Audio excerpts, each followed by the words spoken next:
സിറാത്ത് വിട്ടുകിടക്കാനുള്ള മാർഗം എന്താണ് എന്ന് ഞാൻ അന്വേഷിച്ചു നോക്കി. അതിനുള്ള ഉത്തരമായി എനിക്ക് ലഭിച്ചത് ഫവജദ്നാഹു ഫി സ്വദഖതി, സ്വദഖ ചെയ്യുന്നതിലാണ് അതിനുള്ള മാർഗമെന്ന് ഞാൻ കണ്ടെത്തുകയും ചെയ്തു. അപ്പോൾ സ്വദഖ ചെയ്യുക, കഴിയുന്ന രൂപത്തിൽ സാമ്പത്തികമായി, കഴിവില്ലെങ്കിൽ നല്ല വാക്കുകൾ കൊണ്ടെങ്കിലും സ്വദഖ നൽകുക. ഒരു പുഞ്ചിരി പോലും സ്വദഖയാണെന്ന് പഠിപ്പിച്ച മതമാണിത്. അപ്പം അങ്ങനെയെങ്കിലും സ്വദഖ ചെയ്തുകൊണ്ട് നമ്മുടെ സിറാത്തിലൂടെയുള്ള സഞ്ചാരം വേഗത്തിലാക്കാനുള്ള അവസരങ്ങൾ നാം തന്നെ ഉണ്ടാക്കിയെടുക്കുക.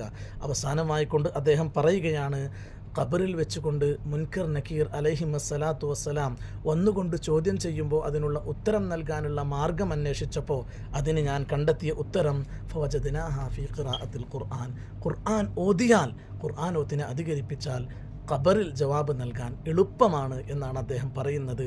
ഈ 5 കാര്യങ്ങൾ ശ്രദ്ധിച്ചാൽ ഒരു മുഅ്മിന് തീർച്ചയായിട്ടും രക്ഷപ്പെടാൻ സാധിക്കും. അല്ലാഹു